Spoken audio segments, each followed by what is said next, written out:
Have you ever found yourself after a game of D&D debating over a particular rule that came up and trying to figure out, as a group, how to break it? As a DM, do you get that feeling of dread when your player asks, if you look at it this way? Well, we decided to turn that into a podcast. A group of DMs come together every episode as we discuss how, rules as written, we can figure out how to maximize what we can do with a rule and how we can use other rules to break the game.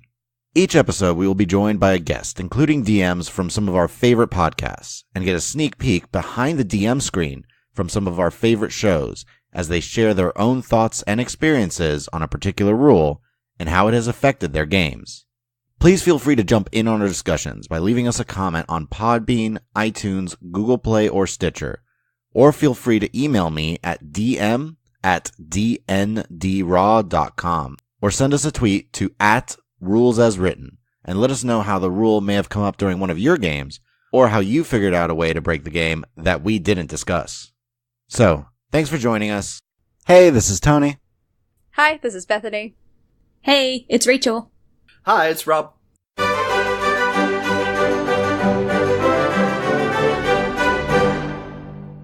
So on today's episode of Rules as Written, we're going to be talking about multiclassing. And joining us, we have Rob. Rob, why don't you introduce yourself? Hi, everyone. I'm Rob, known on the internets as Multiple Man Army. Super excited to be here and chat with you folks. I've enjoyed getting to know you over these past few months. I'm getting into the show. I like it so far, so I'm really excited to talk with you. Oh, thank you. So aside from your Twitter handle, is there any contact information you want to share with people? Well, everything right now is kind of in progress, early stages. I'm currently amassing a ridiculous amount of hardware for a podcast I'm starting that is tentatively called A Nerd's Commute, which is going to be an extremely safe and advisable enterprise of putting a clip-on mic on my shirt and recording a ramble on my way to and from work. But I also am working on an RPG system of my own, as all of us creative folk tend to at one time or another. Right now, it is. I do have a Twitter handle for it. I don't think I've posted for it yet, but it is at Ace RPG, ACE RPG, and yeah, I believe that's all I have coming down at the moment.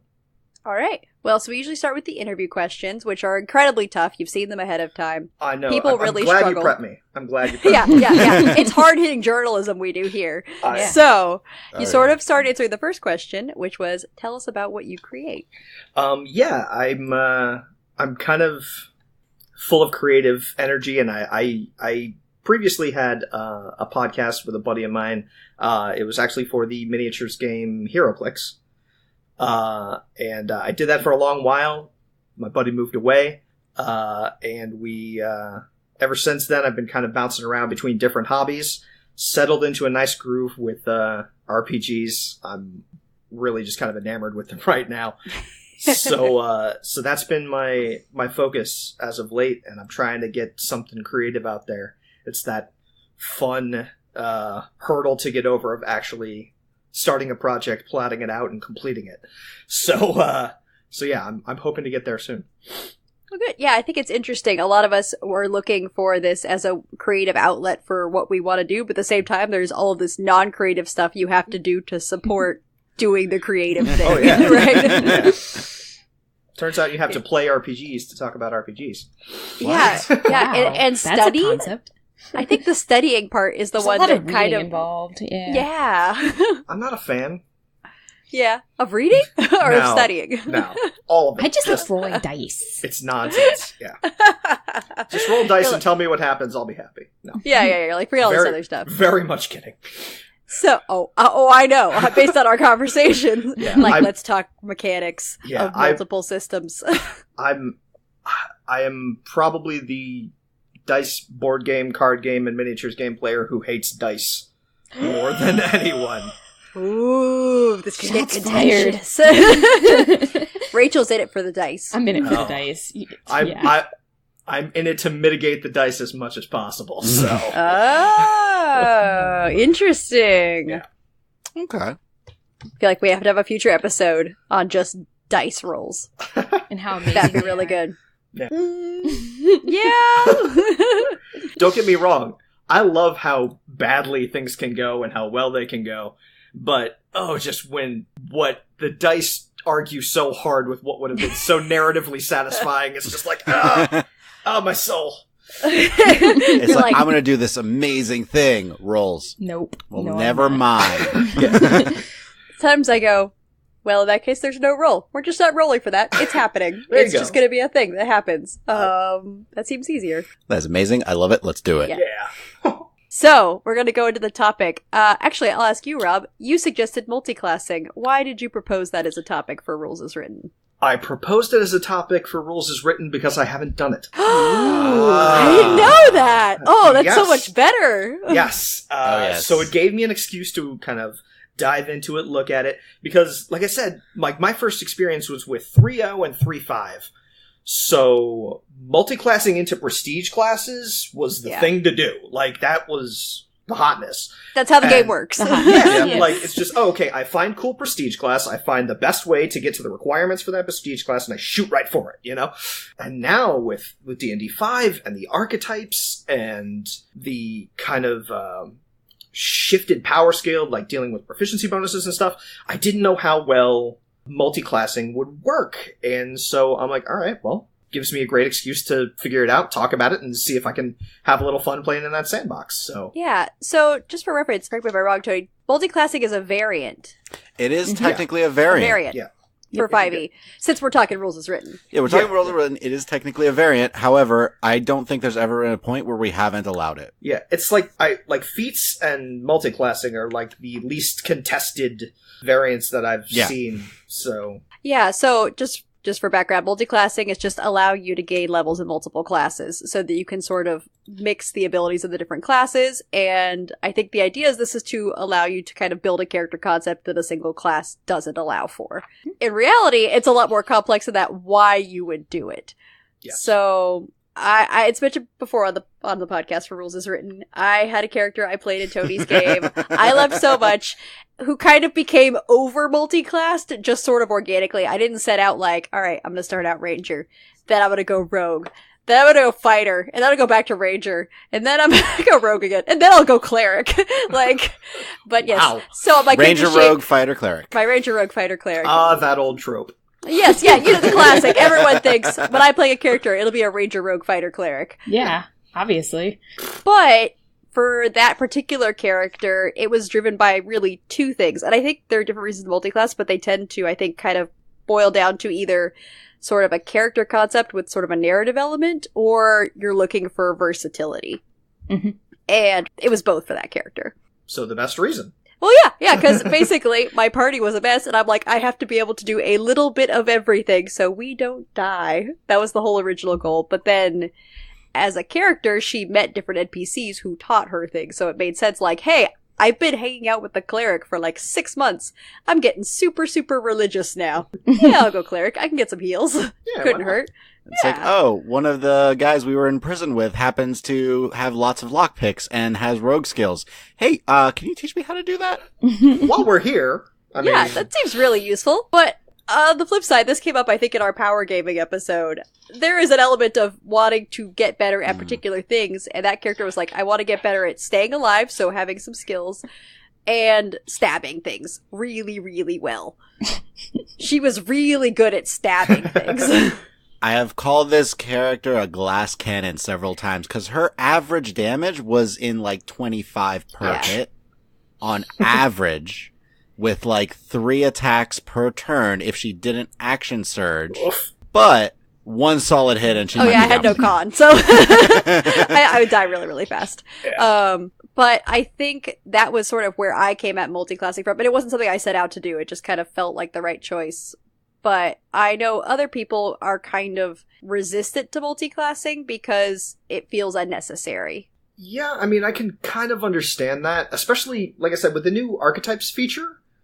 It very much seems that you can diversify your character without dipping into other classes. Like, you know, Rogue the fun prestige class from that was Arcane Trickster. Like, get a little magic in there and make it fun. Now it's an archetype. You can just take that.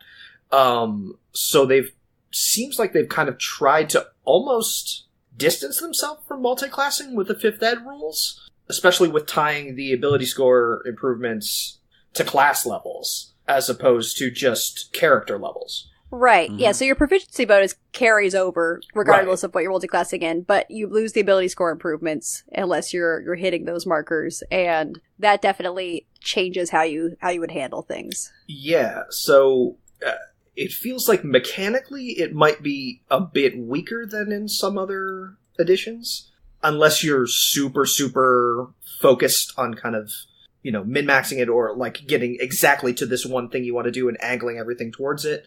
So it feels like you're either trying to get hyper-focused or hyper-general, or you just have an idea in your head and I want to do this thing. Like, and that's always kind of the way that I go at characters. I kind of emphasize, okay, think up a cool character idea.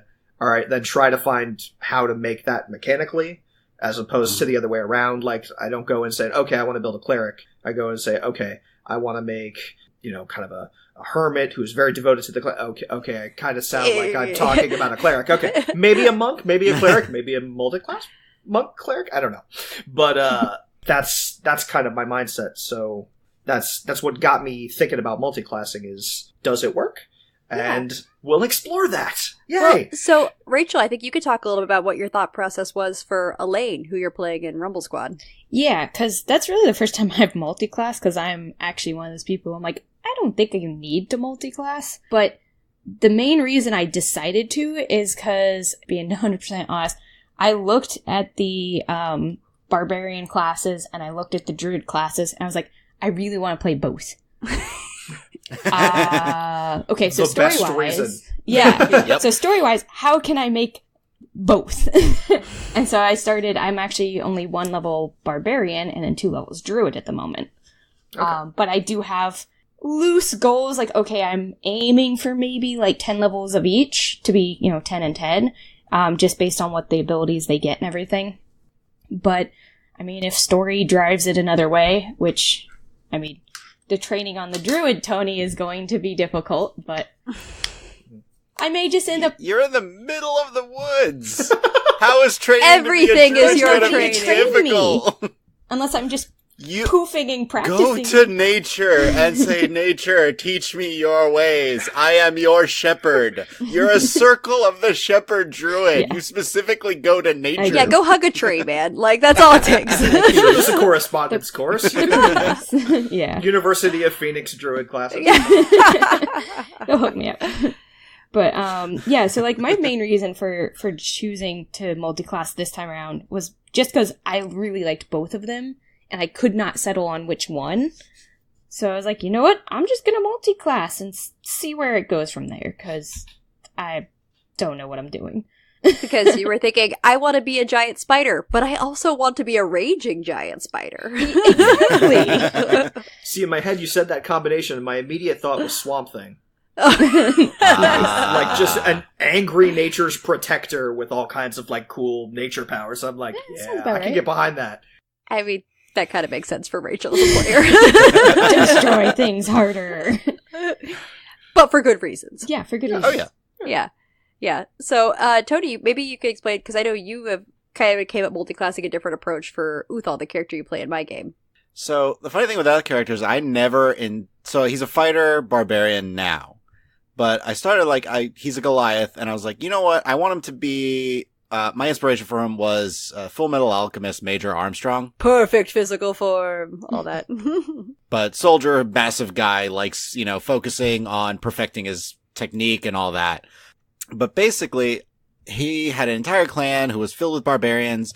That was how he lived. He was exiled, and a fighting instructor, basically, who was half his size, owned him. Okay. And he's like, okay, you know how to do things, teach me. So he became a fighter. So I did 1 level fighter for the longest time. And then he died. And was revivified. And he realized, if I want to finish what I started, I'm going to need that strength and endurance that was part of my tribe. So he went into, story-wise, he went into Barbarian, and I took more levels in Barbarian. Now he's 10th level fighter, 4th level Barbarian. Yeah. He has to survive. Yeah. He has to survive. Yeah, your character won't let him die. I will not let him die. You will make sure. You have to have little babies. Yeah, no, my character's engaged in the game, and her character is like his oldest friend. Yeah, nice. She's his wedding planner, is what she's decided at this point. I'm like, this is why we play D&D. I love it. I could not love that more. But yeah, this character, like, I'm like, I'm not gonna go Barbarian, because Goliath Barbarian just like, I mean, it makes so much sense, but also I'm like, I just want to be a fighter, because the versatility of it, I need to be a Barbarian, because I need to tank more. Yeah. Yep, alright, let's do this. Yeah. Yeah, I can totally see party need as being the, kind of the, the impetus to look into multiclassing. Oh yeah, it helps that my character's the party dad in a way. And tank. Yeah. Oh man. And tank. You have to stay alive. Yes, I know. It's like, okay, we're gonna go carousing. All right, everybody give me your money. I'll put it in the bag of holding. Take just a little bit. Okay, have fun, guys. Now be safe. Here's your allowance. Did you prepare your spells? Yep. Yeah. Make good life choices, okay? Yes. But yeah, and I just realized the most recent multiclassing I've done has got to be in the Fantasy Flight Star Wars game. Mm-hmm. Because that game is basically all multiclassing. Mm-hmm. Like, you just sort of spend experience points wherever you like, and you got to kind of buy into them. But by the end of this really long campaign that we're on, that's almost done. Ooh, I hope it ends well. I know the feeling. I've legit got like 6 classes in that game. Ooh. And it's a nightmare to keep track of. But, narratively, it just kind of made sense. Like, he's like, oh, okay, cool, he's a mechanic. Okay, he's a mechanic who got a bunch of him kind of blown off in an accident. All right, there's kind of a bionics, like, machine, android class. Okay, cool, yeah, that works. I'm like, okay, well, what if that kind of, cued him into the Force, and it just spiraled from there. And so, yeah, that's how that sort of works out. Is just narratively it made sense. So yeah, the one thing led to another approach to multiclassing. That's what happened to me. Where I'm like, and then one thing led to another, and I had a bunch of classes. I don't know. It just happened. It just happened. Tell you. Yeah. Now Ranger, Rogue, Fighter, Cleric. Now I have 4 spell lists. Oh gosh. Okay, so maybe we could talk a little bit about spells. Oh yeah, let's get into that. 'Cause multiclassing spell lists is a little rough. Yeah. It's not exactly bookkeeping friendly. No. Yeah. No. Do you want to talk through it, Tony? Because I know you've read it the most. Okay, so part of it is, it's not just the spell lists that's the issue. That's actually not terrible. It's not good.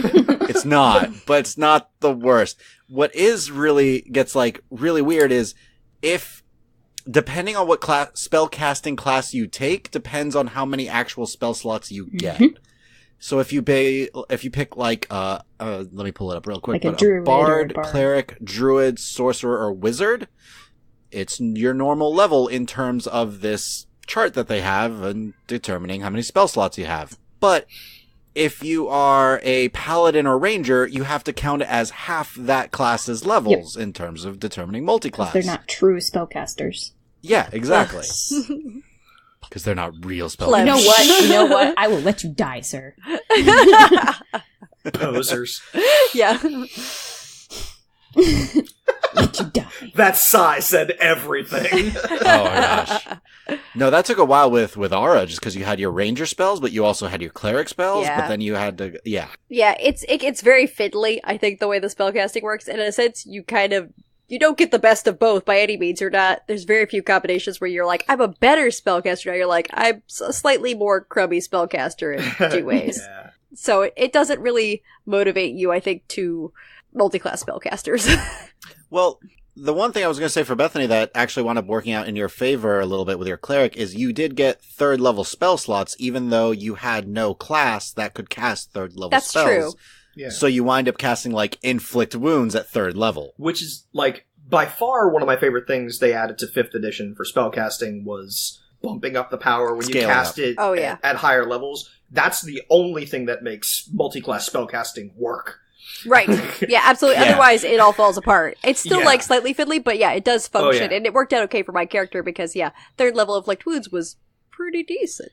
Third level inflict wounds against a creature especially that had vulnerability to necrotic damage. I do my research. I don't know what you That mean. was like 100 points of damage in Do one my spell. research. In character research. She studied her foes. Yeah, She was a ranger. You gotta prepare, But, yeah, the spellcasting thing, I know when I was first multiclassing, Tony's like, okay, here's how it works. And I'm like, I don't understand the words that you're saying to me right now. Like, what do I have?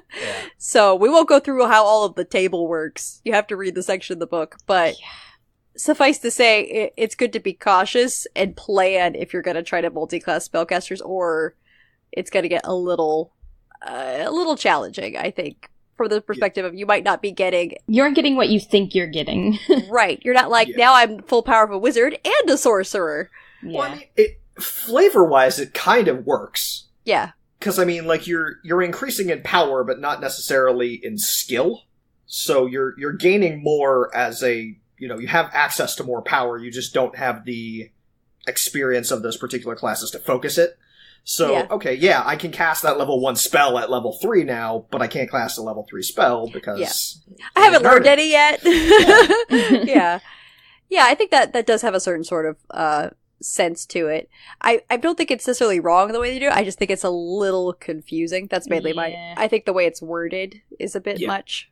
But the way it's worded is not great. But so aside from that whole spellcasting piece, the other thing that really is the determiner of your multiclassing is going to be those prerequisites, which are the stats you have to multiclass in something, which for the most part are a 13 and whatever the core stat is for that class.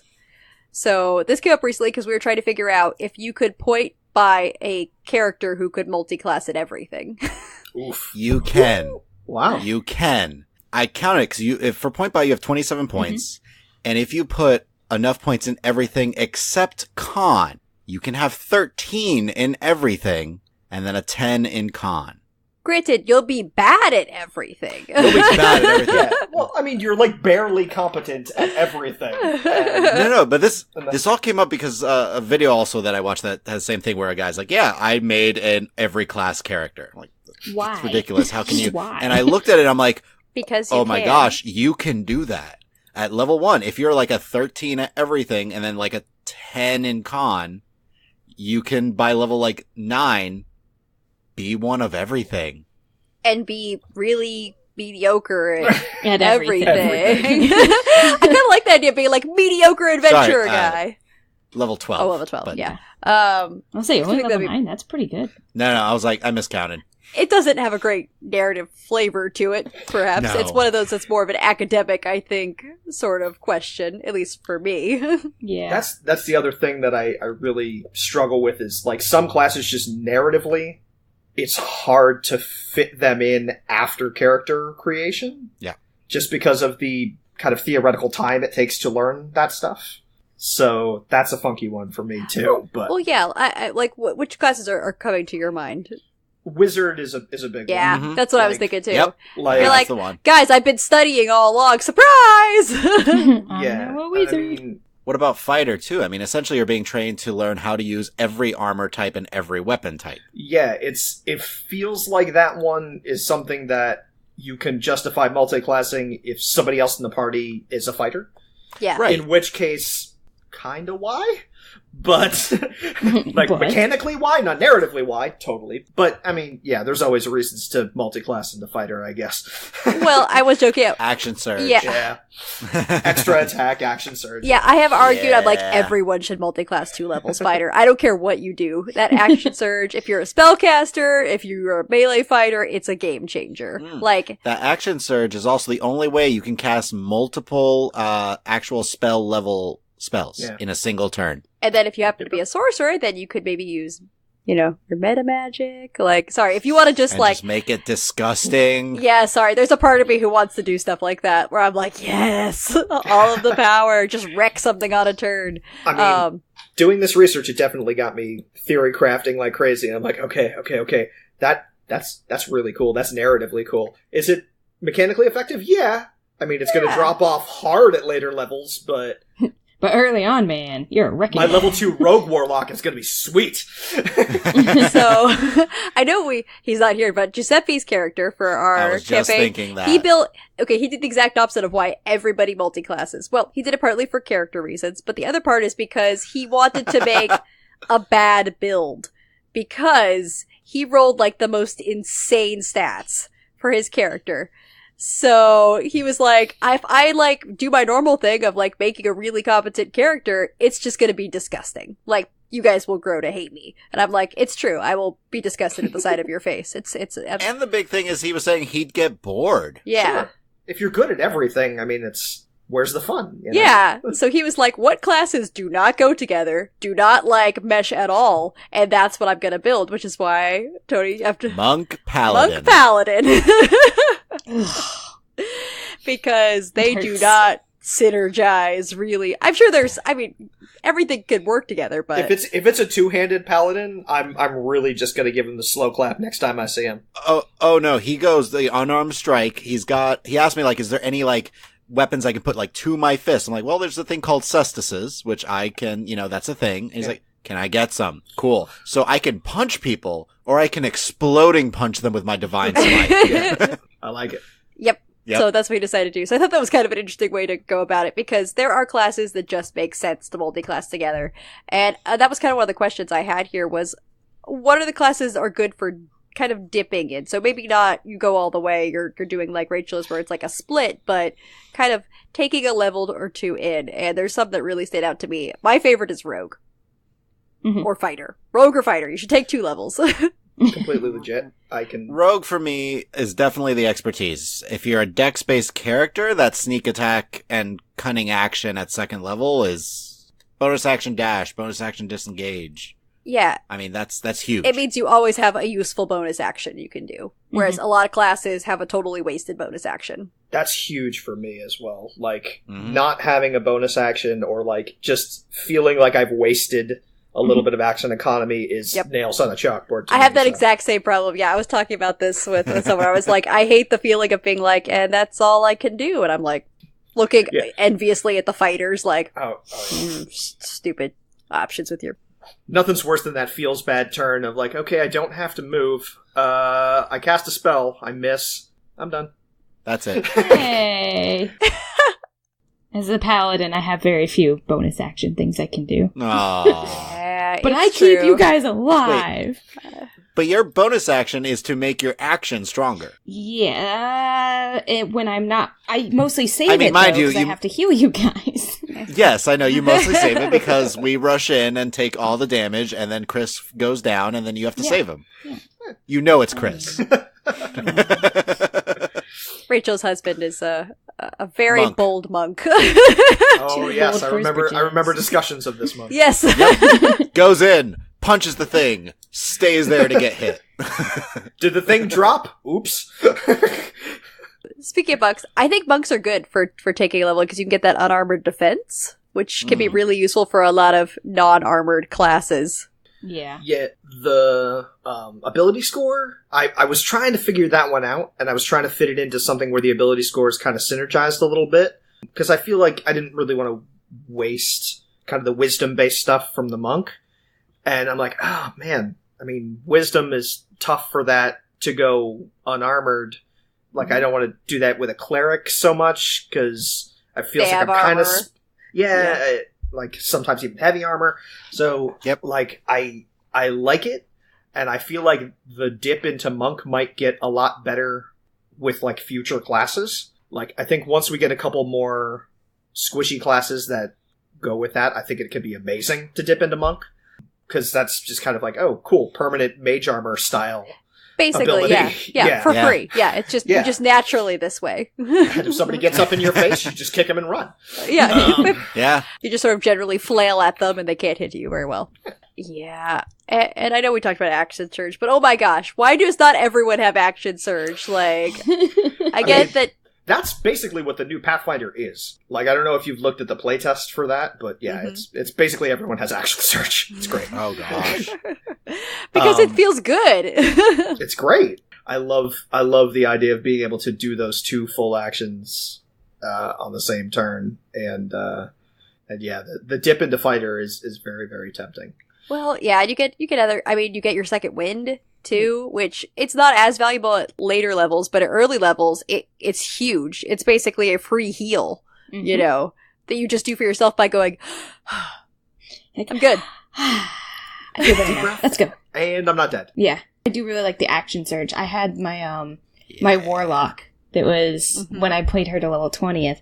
I took 3 levels, I think, in fighter. So I was 3 levels fighter, 17 levels warlock. And I was a Pact of the Blade, and I didn't have Eldritch Blast, which everybody still gives me crap for. But I'm like, wow. Mostly Chris. Okay. I commend you for that. I was able to transform into a T-Rex, though. Yeah. Why do you need Eldritch Blast when you can just transform into a T-Rex? Because I could cast Polymorph once per day. I really want to research this build. I feel like it's part of Rachel's MO. What does it take for me to be able to transform into a T-Rex? I have slow goals in life, okay? Or a killer Big whale, goals. as long as it's something big enough that she can crush somebody else with if she wants to body slam. This might have come up in one of our episodes, by the way, that's out there. I know what you're talking about. Yep. I'll get there someday. The dip that I keep kind of coming back to, and it ties back into the I love to have bonus actions thing, is Bard, actually. I really like having the bardic inspiration to throw around especially with it based on charisma and not scaling so hard with level. With the class level, yeah. Yeah. Right, yeah. Being able to just, alright, bonus action, what else can I do? Well, it never hurts to give somebody a d6. Like, ever.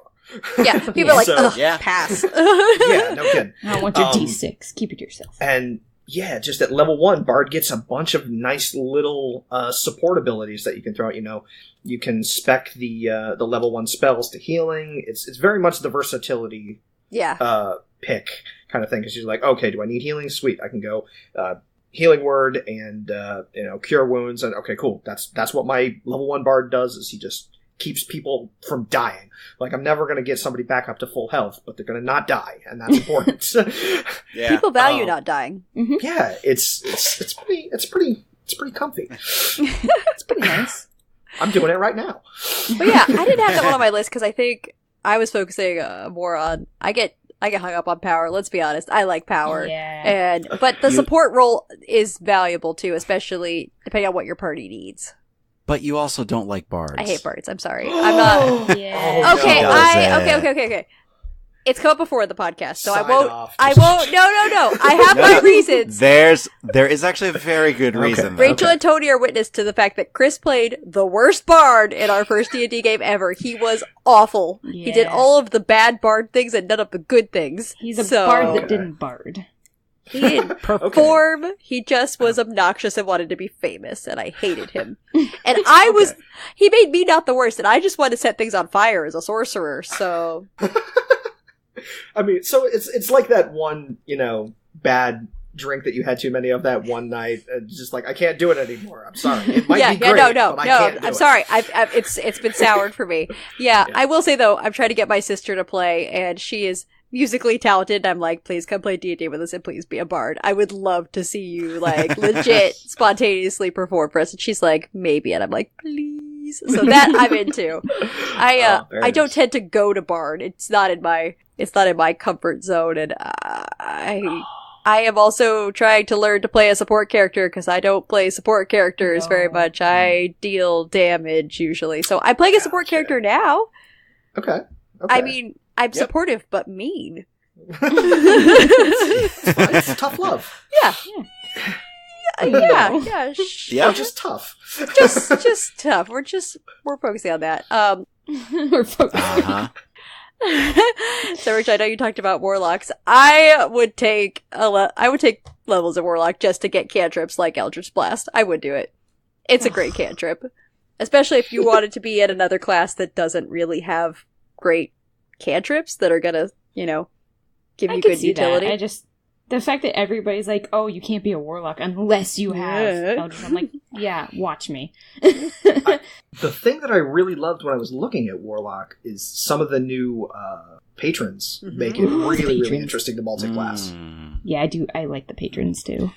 Adam's now playing Hexblade Warlock for one of the new patrons, and I'm excited for that one. Yeah, it's a fun class, and I think I like Warlock better now that we're not limited to the very restrictive patrons that were just in the original book, which I did not find very inspiring, and they didn't draw me to Warlock as much as most people want to pact with Cthulhu. That's the thing. Is like I'm also a big board gamer, so you say Cthulhu and my eyes kind of glaze over because it's one of those things that's kind of done to death. Yeah, you're like, Cthulhu. It's so passé. Yes, the great old ones we know. But yeah, I know what you mean. So I think Warlock has gotten more narratively intriguing and also more versatile. Well, to jump back to spells briefly, the Warlock's pact magic is considered separate in the multiclassing aspect of it. So if you have spell casting feature and the pact magic class feature, you can use the spells in either one, but they're considered still separate. So you can use spells from one to cast spells as a Warlock spell, but you essentially have two completely different spell lists or spell slot lists. Except every time you do get the best of both, right? Yeah. It's a nice little bump. Are you chanting Warlock, Rachel? I'm falling in love with it. Like as I was reading through it, I'm like, oh man, I really want to multiclass a Warlock. Yeah. Because I'm looking at the Celestial, the new one of the new patrons from Xanathar's, and I'm like, you're kind of giving me free healing word here, just a bunch of time, like enough to keep people alive. And I'm like, okay, if my healer's feeling overdone, or if it's like a big party. Like, that is, as a bonus action, just throwing out, okay, you're back in the fight, you're on your feet. I love it. You can do it, buddy. Slap him on the back, get out there, champ. Yep. You can do it from range, it's the best. Yeah. Yeah, I think I think a lot of the multiclassing is getting more attractive the more options we have available as new material comes out. I'd say, like, based on just, like, player's handbook stuff, multiclassing is a lot less attractive. Yeah. I was going to say, if you're looking at the Sorcerer Celestial Patron one, or not, the Warlock Celestial Patron, also look at the Sorcerer Divine Soul if you're looking for some serious healing multiclassing. While still being cool. Oh, all that charisma. That's the thing, is a lot of the stuff I was looking into kind of fell into the charisma family of classes. Mm-hmm. Like, when I started multiclassing, I started playing around, like, okay, Sorcerer, and, you can get some Warlock, and then, like, and I tied Rogue into there, too, if you're going to be, like, the really face, persuasion kind of rogue, and just ended up building this whole mystic assassin character type in my head, and I'm like, I can do it. I can build this class at level 2 with just Rogue 1 and Warlock 1. Like, Rogue and Hexblade, Warlock, I'm like, oh, cool. I have my class. I can cast True Strike, and I can curse with my Hexblade on one turn. So basically, I just point at somebody, and then 6 seconds later, I walk up to them, and I mega crit them with sneak attack, and I have expanded crit range, and I'm like, oh, I love it. You're like, I'm ready. When do I play? Yeah, like, I'm like, okay, cool. Yeah, no, I can do this. All right. I'm going to build a level 2 character. I got to figure out how this works narratively, but we'll figure it out. Yeah. So, okay, I'm looking at what our questions we have. So we talked some of these multi-class synergies and what's good for dipping in. Do you guys think multi-classing leads to overpowered PCs? I would say if the player's intention is to build an overpowered PC, yes. I would totally agree with that. Bethany, have you ever built a multi-class character that was not OP? Well, what would be the point of doing that? Exactly. That's not fair to ask Bethany, because that's her intention. As I have mentioned previously at other times, I like to be good at what I do. So yeah, but that's me. I think if you're just building a multi-class character, you're like, this seems fun. I know I've heard multiple times that, like, if you're going to include multi-classing in a campaign, you kind of have to scale everything up. It goes hand in hand with how everybody builds all their characters. Like, there's optimal and suboptimal ways to build everything. And the problem you run into is when you have some players, like, just saying, oh, okay, cool, I want to do this because it's this narrative thing that I have in my head, and this is exactly the character I want to make. And then you've got other characters who are like, no, I want all this math to work out, and I want to be the best murderer I can possibly be. And then you've just got this big disparity in the power levels between your characters, and you've got to reconcile that. So, Tony, how does it feel? Yeah, actually, Tony, I know, Tony, this was a problem you had to address with my character, so I guess you could explain. Oh, because your character rushed in and just wrecked enemies while everyone else is like, well, I got a hit in. I got 10 points of damage. And your character comes in, and that was 32 points on the first hit. That was 27 on the second hit. And that was another 33 on the third hit. Wait, I get to action surge, so, and I get another attack. Hold on. Oh, yep. So there's another at least 60 points of damage there. So how did you address it? it? No frustration with this at all. There was a while I just upped HP. To try and kind of balance it out so that it wasn't just like you rushed in and all the enemies were dead before anybody else got, because you got advantage on initiative too on top of that. So what I wound up doing is actually creating creatures that you couldn't necessarily just rush in and hit. I had the minions there that you could quickly take out and deal with, but the big guys would be casting spells and dealing with stuff that usually targeted your strength or con. So basically he went after me. Which he you went were after weak me. at. Which is smart. Well, you went and got too good, so... yeah, I don't begrudge him.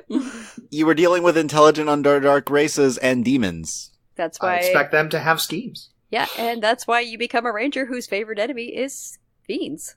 No. Ranger, rogue, fighter, cleric. Whose favorite enemy is fiends. Okay, fine. Fine. I want to be specific about it. Gosh. Well, and honestly, Tony and I have talked about it, like, if that was a problem. I don't think it was. It did not. I think it matters also to the group. So that particular group, one of our players played a sorcerer, and he just wanted to try stuff in combat. He didn't really care about, like, getting kills so much. He would spend a lot of time, like, trying to teleport into a tree. Oh. That didn't go well. I felt so bad. He had 3 chances to save himself. All bad rolls. Yeah, 3 bad rolls. This was Josh back to so back. That is... So you know how Josh played. You know how Josh played. So, like... Oh, no. It was just teleport to tree. Okay, just make a dex save to maintain. Oh, you didn't... Well, make a dex save to try and catch... Okay, try and... Alright, you're on the ground prone and there's 3 hill giants around you. Yeah, and the other character, and I was like, great, now I have to rush into a group of, like, really large enemies and kill all of them before they kill him. I'm sure you guys were like... you guys were like 300 feet away because it was a dimension door. Yeah. Oh, that's delicious, though. Yeah, Tony was like, I'm not responsible for what happens next. I'm like, they're gonna swing at you, and this is gonna hurt. If you don't die before the party gets here, you'll be fine. But anyways, I think it kind of ties back to what you're saying, Rob. It kind of matters a bit for party makeup, because for that party we had the sorcerer who was just kind of doing stuff, and the other, at the end of the game, the other character was a monster. He was a fighter. But he was focused on, like, monster hunting. So he would want to go after the big enemy and just hack at him. And he was good at taking out the big guy. Yeah. He was really good at targeting the big one, whereas your character was really good at just wiping in a sense, minions. My goals and what my character was good at didn't conflict with what the rest of the party's goals were. So it wasn't like I was going in and my character was stealing the fun from other players. But I can see that could happen with a multi-class character. Yeah, I mean, especially, you've got party compositions and everybody kind of feels like they've got their thing, like, okay, I do this, and that's what I do and I'm good at it. Sweet. And then if somebody multi-classes kind of into your space, and kind of takes a little bit over what, that's what we all want to do. Is occasionally we want to feel cool, like we want to feel like the thing that I do, I did it well, and everybody appreciated it. Sweet. Oh, you dipped into class and did it too. Okay. Yeah, it's when they start it's one thing to like, oh, I'm just helping out a little bit to make that character like better at what they do, or maybe just like free them up to do that thing they do really well. But it's another that when you go in and like, oh, you're great at tanking, well, I'm going to start focusing on all this, and look, I can reduce the damage by doing this. And maybe that's more of a player attitude problem than a build problem. I mean, those are kind of the same. Like, to have the build, you have to have the attitude, and like vice versa. Like, it's basically, do you want to do this? Okay, you can. Should you do this? Maybe not. Yeah, I think that's to some extent why I would tend to fall back on, there has to be some sort of narrative justification for what you're doing. I'm not comfortable when somebody says, I've planned out my character to level 20, I've taken 3 levels of this, 4 levels of that, 5 levels of this. I'm like, you can't guarantee any of that. You don't know that you'll have access to even learn those classes. You can't suddenly make a pact with a patron at level 6 out of nowhere. You know? And I'm totally planning on killing you at level 4 now. I mean, yeah, just to keep things simple. Yeah. Just because I don't want to do all that bookkeeping. But, yeah, I think I try to encourage people to let it be a bit more organic, but also I don't think there's anything wrong with looking at what would be a good fit for what you want your character to do. Yeah. Or what your character needs to do in the party's makeup. True. Yeah. Like, filling a party need, totally, go for it. Like, that's kind of why I like the bard dip. Yeah. Is just, I don't think anybody's going to be super concerned with somebody just handing out little buffs. They're like, ugh, stop inspiring me, it's disgusting. Yeah. Get out. Oh my gosh. So, what are the downsides to multiclassing? So we've kind of talked about what the downside is from the perspective of people going too far. Are there other downsides, you think, to having a player or being a player who multiclasses? I mean, we did mention you don't get the bonuses, like all of the bonuses, you know? Yeah, I think one that has come up, and this came up actually, Rachel, when I was talking to Nick, where I asked if he was interested in multiclassing, and he said no, because you don't get the highest level spells, which I mean is largely true. I would argue that. I mean, you can multiclass a little bit. Well, you get the spell slots, but you don't go, like, if you're not going 17th level in a caster, you're not getting those highest level spells. In a pure caster. Right. In a pure caster. Like, because my warlock was only 17 levels. Right. Oh, that was so much fun. But yeah, so if you're trying to go after the wish spell, you can't really, it's not a good position to start out multiclassing, because unless you're hitting level 20, you're never going to get those spells. Yeah. But I would argue, I think the strength of a multiclass character is kind of spread out across the time you play a character, right? The high levels are only the end part of the time, and you might never get to them. So I try to focus on the levels I know I'm going to play. So, yeah, I think that the spellcasting piece is legitimate if you're like, I want to be like a super powerful wizard. Yeah, and not having a plan for it beforehand. Like, if you don't come into a character thinking, okay, I need to at least think about the idea of multiclassing, like the prerequisites and just the timing of it can very much throw you off, because, like, every class kind of becomes what it is at level 3. Oh, yeah. And then you get the ability score bump at 4, and then something specifically cool at 5. And then, so when do I do it if not, like, right away or really far into the character? Do I want to give up that kind of core elements of the class or those nice stat bumps? It's tough to plan sometimes. I would say I would be even more likely to multiclass if I rolled my stats and knew what my stats were. Because if you happen to roll great stats, then you're like, ability score improvements, who cares? They're off the table. Those are just free feats down the road. I can do what I want. I would not know what that's like. Someday, Rachel. Someday. Again, yes. I've mentioned that I'm the least, the biggest anti-dice RPGer you might have ever met. So as you can imagine, there's probably some ability score rolls that have factored into that. You're like, you've been burned before is what I'm hearing. I have. Point by is my friend. Nothing like certainty, right? Yes. Get that randomness out of here. I don't have time for that nonsense. I've got failing to do. That's a good slogan for playing any. Cries. Yeah. We could talk more about multi-classing synergies. We kind of talked about what's good to dip in. And I think, honestly, usually the best synergies relate to what classes have the same sort of core stat, right? Because then you care less about your ability score improvements if you can max out that stat or those 2 stats that really matter. Or you could just become an onion barbarian. Is that what it's called? Do you want to explain what that is, Rachel? So that's a build I looked at possibly doing. That is not what I'm doing, though. It's boring. Yeah, it's really boring. But it's essentially you are a Circle of the Moon druid. That's the one that does all the special wild shapes. You can bonus action wild shape. So you essentially do that, and then you take just your regular barbarian. I don't even think you need many levels in barbarian. Well, if you go 3 in barbarian, you're done. Like 2 druid, 3 barbarian, because then you have resistance when you rage to everything but psychic. Yeah. So that's what it was like. You can tell I super looked into it and went, that looks fun, but boring. But essentially their whole build is they are just a giant meat shield, because they basically drop into like a bear form or a gorilla or something with absurd amount of hit points. Giant ape. Yeah, and just run into battle and make a lot of noise so that everything hits them. And then they drop out of their beast form, and then next round they immediately poof back into their beast form and have all those hit points again.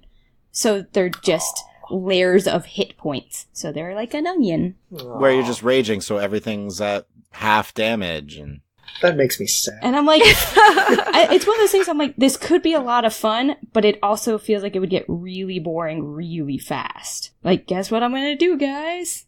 Yeah, like my immediate thought is, what is the rest of the party, like, just, are they going to enjoy the target practice that this build enables, basically? You mean where party members like King Kong, basically? Yeah. Like, and everyone's looking at it, and you're just like, oh, okay. I shoot that one, and I shoot that one, and I shoot that one. Let's just pick them off. We done yet? Pick them off. Yeah, all right, next. Yep, next. Yeah. Cue up the next one. In a sense, even when you're playing a multi-class character, you have a choice not to do all of the things you can do. So if, for some reason, you're like, this is boring and not working out, let me just focus on the other things I'm doing. Oh yeah, it's the can v should thing that we talked about. You know, it's is it fun? Is it fun? And that kind of ties way back to the beginning. Is it fun? Is it fun? Yeah. Is it fun for you? Is it fun for the other players? Is your DM shooting daggers at you too often? We know they do some. It's a good judgment right there. Yeah, I think overall, I'll continue multiclassing. To be honest, the character I'm playing now for our campaign, I'm not playing multiclass, but I'm remaining open to it if it makes sense. Right now, I don't need to. There's no role that needs to be filled. And narratively, she's kind of laser focused on what she's doing, so I think I'm set, but I don't know, if something came along, maybe that would change. How about for Elaine, Rachel? I mean, she is multiclassing. I mean, continuing going forward. Yeah, no, I'm definitely, I know for sure I want to get at least a few more levels in Barbarian. And then from there it'll be kind of like, okay, well, do I want to go next one in Druid? Do I need to go Druid? Do I need to go Barbarian? Do I need more hit points? Do I need more spells? Which way should I go? Yeah, I think it just kind of depend on how the party is doing. So, Rob, it sounds like you have like your multi-class character you would play picked out. You're just looking for a home for this character. Yeah, that's kind of the thought right now. So I'm like, okay, now I've got ideas, and I'm starting to toy with the idea of multi-classing with one of my characters. I'm playing a turtle monk. Yeah. So gotta love unarmed claw attacks. But, so you're like a ninja turtle who doesn't have their weapon? Right, but he's super nice, and he loves to make tea for everyone, and he's just a really nice dude who's out wandering. Like, he actually has a super sad backstory. But who does it? I know, it's really sad. Yeah, he's just a very kind turtle who goes around, and he's trying to explore, because the turtles have that kind of desire to go out and learn about the world, and kind of this wanderlust. But he started a family, like, really young for a turtle. Aww. And like, he kind of had to leave his family because his wife was like, no, you want to leave, just go, and we'll be okay. You come back when you feel like you can. And tore him up. But now he's out in the world, and he's making tea for people. He loves to make tea.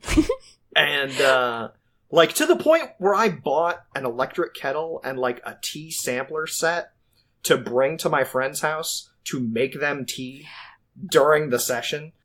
I was going to ask, did the tea come from the character to you or from you to the character? I just decided he liked making tea.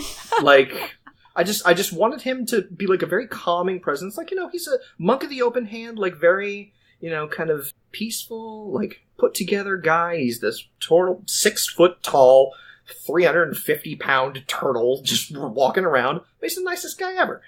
And he just wants people to be all right and be happy. So he's the one who kind of tries to talk down combats beforehand.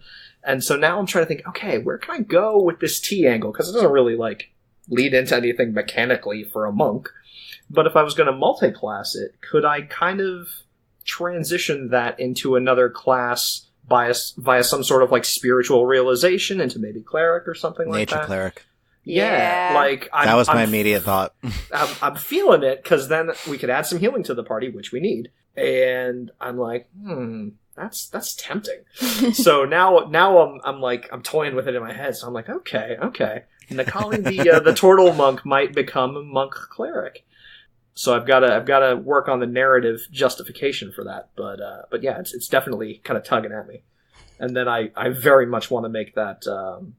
Rogue Hexblade Warlock Mystic Assassin, just with the you give me time to set up my stuff, and I will one-shot this thing, and I will smile while I do it. Tip my cap. It'll be very charismatic. Oh yes. And that's the idea, is basically a full charisma bard. Or sorry, a full charisma character. Like, not even worrying about dex. Like, pure glass cannon assassin. Like, if he doesn't kill it, he's gonna die hard. Nothing wrong with that approach. All or nothing, man. You gotta go all in. So take that, DM. Balance that character. But yeah, that's the thought. And just diving into this multi-class stuff, it's potentially complicated, and you've got to make a lot of decisions, but I feel like it's something that people who are very focused on the mechanics of it and kind of the power aspect of it and the gaming aspect of it are going to love if they really dive into it. And then narratively, it's just a big wide open field for you to turn your character into anything you want. So it's not the easiest thing to deal with, but it's something that you kind of get out of what you put into. Yeah, I think that's really accurate. I'd say my advice for multiclassing would be to always have a real honest conversation with your DM as a player or player to DM about what the goal is with your multiclassing, and make sure you're kind of on the same page. Because I think that's where the negatives can come in, where a player's trying to do something that just isn't a good fit for the story or for the group. And honestly, I always talked about it with the other players too. Like, hey, we're getting ready to level. Here's what I'm thinking about doing. What do you guys think? Does that seem like a good fit for our party? So I think maybe that element can kind of help with the concerns people have about multiclassing.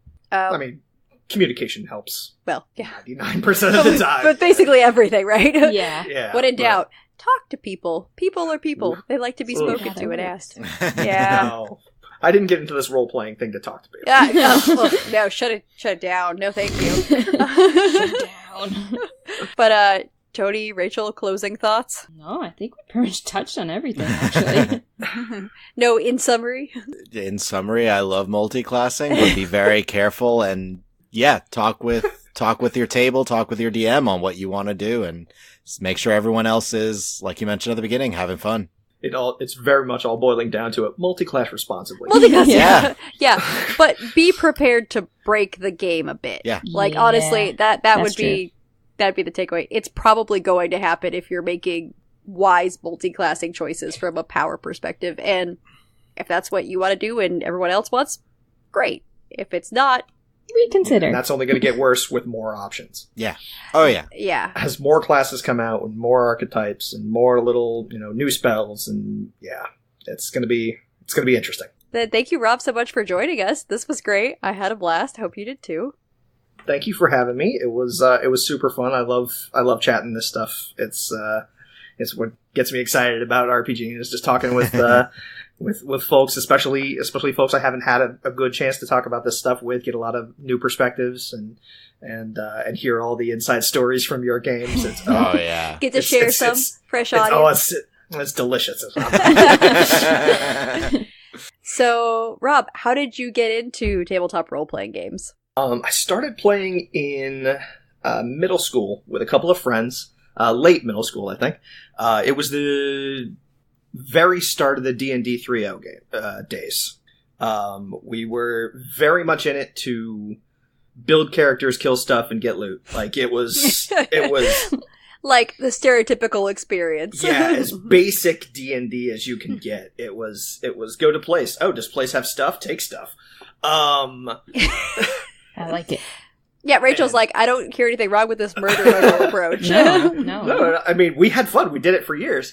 Then I kind of fell off on it for a while after a couple of friends moved away, went to college for a little while, came back, did the whole working thing. That got in the way. Yeah, I know. Adulting.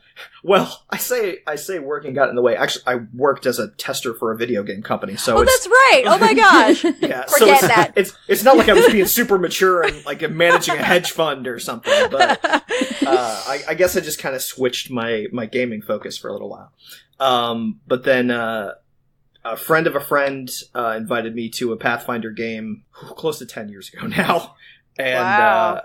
And I've been growing more and more enamored ever since. The addiction is real. The past few years, my my collection of books and stuff has gotten pretty extensive. But what collection of books? I can't tell that you have a collection of books. Not looking behind you at the walls of shelves of books. Well, I mean, yeah. I mean, me and the wife are both pretty avid readers. I've got the one on the I guess the left of your screen. I'm not sure. Right? Yep. Maybe. Yeah. Yep. Is just RPG books. Top to bottom. It's great. I love it. I want to hug that bookshelf every time I come in here. You go, I love you. Yes. Your books. It's like, this could be so many improvements around the house, but I don't care. Invest in the things you truly care about, right? I know. It makes me happy, right? I'm not hurting nobody. So I had the question here, how'd you get into podcasting? You said you had a podcast previously, and you're joining us here. Is your show going to be in the form of a podcast? Yes. It'd be kind of a mini podcast, hopefully putting out a couple episodes a week, 15 to 30 minute little short bursts of stuff. But my old podcast was very, very much a labor of love for a game that I really, really enjoyed, HeroClix, the superhero miniatures game. My buddy Jay and myself, I suppose I didn't mention what it was. The one place anybody listening might actually have heard me on is the Push to Regen podcast. And we did that for a few years. It was great. We had a really, really awesome community. They would interact with us, every show. We'd get letters. We do letters from listeners. And we still get like random messages from people every once in a while. A guy was listening to one of our podcasts, which, it's a current topic podcast. So like listening to it again, I'm like, awesome, man. If we connected that much with you, I'm so happy to hear it. And somebody else in the spot where he was hanging out heard it and asked if we were back on and doing episodes again. They didn't know each other, and I'm like, oh my gosh, that's the craziest thing. Like, two of the people who have heard my voice met in the wild. That's the weirdest thing ever. You're like, what a crazy random happenstance. I know. It was really, really cool. But yeah, I've had the itch. Like, you do it for a while. I kind of got burned out on the game, but I didn't really get burned out on podcasting, and that's just kind of been rolling around inside me ever since, and hopefully I can finally get it out the door now, but we'll see. Well, good. You have to join our little podcast family. We got Mike and Giuseppe in with Bookworms. Yep. Join us. I really want to do it. I want to make it happen. I've got stuff coming from Amazon this week, and it's imminent. Oh yeah. It's nice. I've been doing just test recordings with my iPhone to be like, okay, I like the idea. Audio quality is absolute horrible, and I don't want to bring my laptop and my Blue Yeti microphone into my car with tow me. Them along with you. So, you're going for a ride, buddies. You buckle them in like they're a passenger. Yeah, just put them in a baby seat, and I'm not going that far with it. So I'm thinking lapel mic might be the way to go. I mean, there's some pretty good lapel mics out there. I know. Nowadays. I did a bunch of research on that, and I'm like, okay, it doesn't need to be crazy good. It's going to be isolating. That's all I need. I just don't want to have like road music and the radio of the guy next to me blaring through my my audio recording. Okay, so we're getting into the hard questions. These are the ones people often struggle with. So, what is your favorite RPG system to play? I'm really glad you prepped me on this, because that would have thrown me if you just threw me. If you just threw it at me. I know. It's tough. It's like picking a favorite child. Yeah, I've heard. I mean, it's yeah. I don't have any children. Yeah, I don't either. No, right now the ones I'm having the most fun playing are 7C and Blades in the Dark. Hey, Rachel just played 7C for the first time, and I just played Blades in the Dark, so we're on board. All right. Yeah. When you have a game going, when can I play? No. Unfortunately, our 7C DM is out of town, and it's killing me. Like all the folks I play with are on do a bunch of the Disney and Universal Creative stuff around town, and then a lot of them do Ren Fair stuff. So for just months out of the year, a few of them just disappeared to do Ren Fairs in other spots. How dare they? I know. That sounds awesome. I have stories to tell. But it's great when they come back and we can dive back into the stories and stuff. But yeah, those two I'm really, really having fun with. And I'm, after kind of, viewing D&D as kind of just the comfy choice. Mm-hmm. Oh yeah. It's like the comfy pajamas of RPGs. Like it's not particularly like mind blowing or exciting sometimes, but now I'm DMing for a group of folks at work. We're actually playing at lunch. Cool. That's awesome. We steal a conference room and we play for an hour once a week, and it's it's slow because you don't get a lot of momentum that time, but most of them haven't played before and they're having a blast with it, and it just warms my heart to see like folks coming to the hobby. I'm like, oh, I've got the feels. Well, baby's growing up. Yeah, I know. Like watching, like just throwing a little NPC out there and then having them decide that they love that NPC and then stringing them along with that NPC. Oh, it's just beautiful. I like the ghost from they meet the NPC, they love them, you string them along for the next 6 months. Of course. Because that's D&D. Yep. That's what they get for liking a goblin. Oh, it's always the sad, scrappy ones. It really is. Yeah, I know that Mike's also been like, so when is Rob gonna run Blades in the Dark for us? Like, when's that happening? Because I know, I very much wanted to get that done last month, and schedules just got crazy with it. But I know. Yeah. Well, and there was Gen Con and stuff. But yeah, I'm game to play because I played one game of Blades in the Dark, and that was for the International Podcast Month, and it was awesome because I was able to be a force for chaos, which has never been me in my entire life. I am so structured. I was like, I am going to freak out, but it was amazing. Structured is a really nice way of putting it, Bethany. I'm obsessive about planning. Okay, Rob, for reference, she makes a scheduled timeline of sessions, like broken down into 15-minute increments. Oh.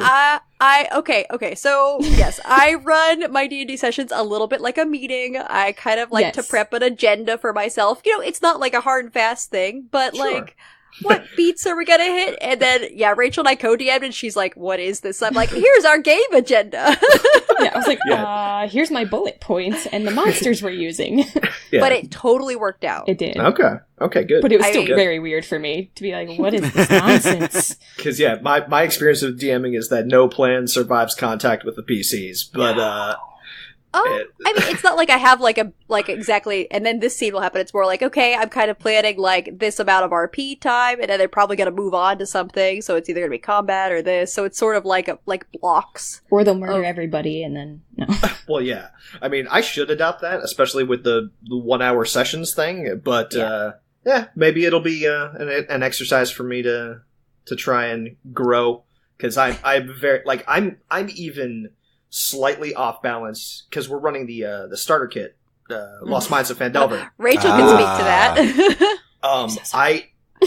Well, I mean, they're having fun with it, like, and I'm very much not an adventure path DM. I'm a sandbox improv. What do you guys want to do? Yeah, I can come up with something like that kind of DM. So running this is very much expanding my experience as a DM, because like with stuff like I've run Blades in the Dark, and that's very much a react to the players. Like that one you can't plan almost anything. Well, yeah, because players not only are saying, "Am I doing this?" They're like, "Hey, earlier I did this." So Yeah. Oh, and then we finish that, and we want to do this thing. Oh, yeah. Okay. Bathroom break. I'll have it for you when you like. Yeah, that's and I love that. I mean, that's what keeps me on my toes for that. And for for running the adventure path, I have to remind myself, okay, don't improv too far with what these NPCs say and stuff like that, because I might be directly contradicting a story point later in the thing. Yeah, running a module definitely changes it. I would say I don't railroad my PCs at all. Yeah, I don't force them to do anything, but I strongly incentivize them. Wait, Red Larch is under attack. We need to run back home. I haven't. You make it sound like I do that all the time. It's only happened a few times, but if I'm like, I need them to go back to their starting town, oh no, it's been threatened, and they're like, heads will roll, and they go back to, Yeah, I don't see that as railroading so much as just knowing what your players will how they'll react. Yeah, and I think especially when you've DM'd for a group for a long time, like we're going on 3 years, I'm like, I tend to have a good idea of the things they care about. Yeah, exactly. Like I kept my work group in this fight that they kind of wanted to back out from by threatening the goblin they liked. Yep, classic. Yeah, threaten the NPC they love. Threaten the NPC. And it's like, okay. Every time. It's like, okay, not only are they staying here, now they're fighting to the death, so now I gotta be careful. But yeah, so, I like growing as a DM, so all this different kind of, ideology as far as how it's done is good to absorb. Yeah, I think it's good to take on new styles, because I know I've definitely been in a particular groove where I'm like, this is what feels comfortable for me as a DM, and I'm like, I really need to grow outside of that. And as a player, too, where I'm like, I just want to do a good job. I want to play well. That's not how a lot of game works. Oh, see, I'm kind of the opposite. Yeah. I almost don't want to, I want to play correctly. Yeah. But when things go wrong is the fun part for me. Yeah, maybe it's who I'm playing with, where I'm like, someone has to hold it together. Okay, that's fine. If you're the rock that everyone clings to, then that's great. Yeah. But, man, yeah. It's interesting to see different approaches and styles, and to learn from other people's way of looking at things, because there's no wrong way to do it as long as everyone's having a good time. Yeah, that's the big one. That's first rule at any table I'm at. Is like, okay, if you're not having fun, tell me, immediately. It's the weirdest thing that I don't think kind of gets emphasized sometimes. It's like, hey, we're here to have fun. You're not here to listen to my story. I'm not here to, just preach at you or tell you stuff you don't want to hear. Let's have fun. Right, yeah, it's a collaborative game. We're playing together. Yeah, we've been through stuff like that where I'm like, I've seen role-play games ruin friendships. It's a big deal in a sense. But in another sense, you're like, it's just a game. Yeah. Yeah. But it's not. But it's not. Yeah, it's awesome. It's a fun one that you invest so much time and energy into. Yes. Oh my goodness. Which is why we care. It's why we care. Yeah. I was talking earlier. I'm playing a new character for our current campaign for the actual play podcast for Serviceable Plots. Yeah. I love this character. She's turning out to be quite mean, so I keep having to out of character say, I'm sorry, this is my character to your character. This is not me to you as a person. I'm very sorry. And I'm like, Tony, you can take it out or leave it in. Actually, can you leave it in so people don't think I'm mean? I like it a lot. Oh yeah, yep. It's fun to get invested. All right, so last question. Okay. Do you have a favorite memory or a moment that you're most proud of as either a DM or a player? Or I will allow one of each. Okay. She'll allow it. Very kind of you. I'm condescending to allow. And I appreciate it. I went back and forth on this after I read the question, because there's a lot of moments that I really, really like. As a DM, the one that sticks out is most recently with this work group. The first time the party kind of got together and beat an enemy, pulled out a couple of good rolls and did something really cool, and the looks on their faces the first time they did it, because it was one player who has played some D&D 5th, one player who's played D&D 3.5 back in the day, and then another player who hasn't played at all, and then another person who was just watching at the moment she later joined in, and they were so excited, and I'm just like, oh, that hits me right in the feels.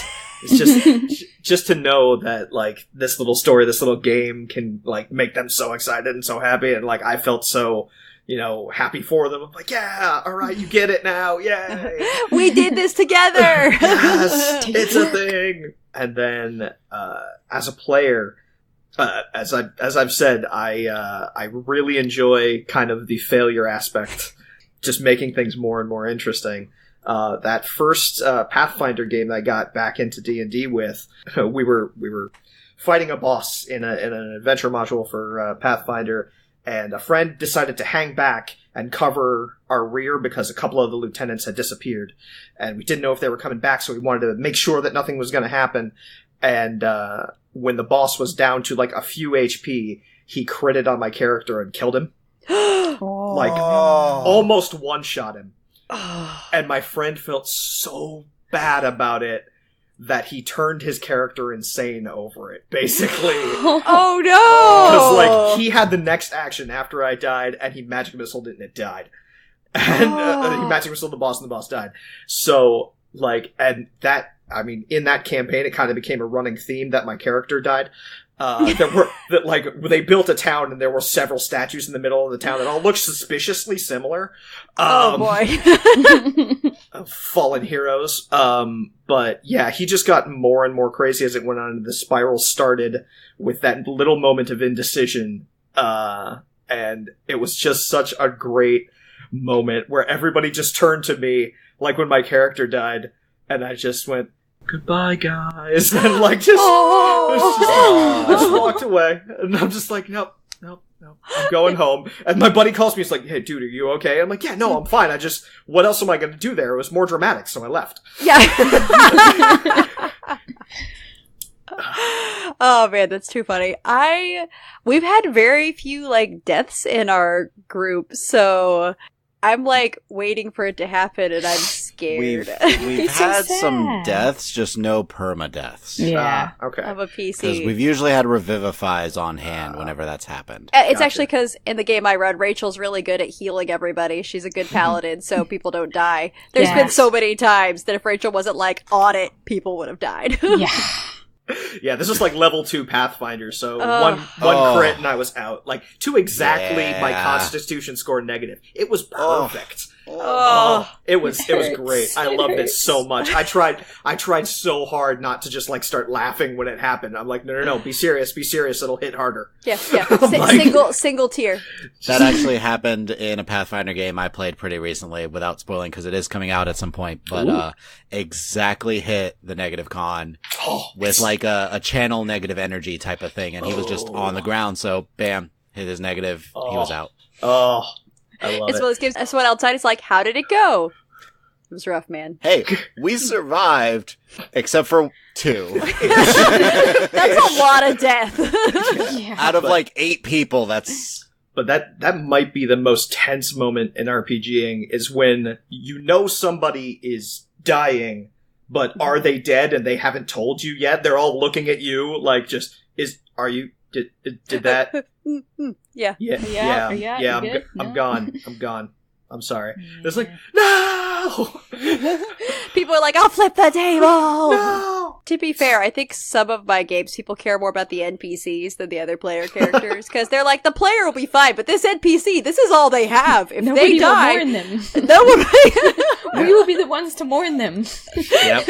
Heroes are a dime a dozen. Good NPCs are gold. It's sad, but it's true. Somehow another adventurer will come around the corner. Looks just like the last one. Comparable power level, perhaps. Yeah. Yep. All right. Yep. I think that's the perfect place to end it.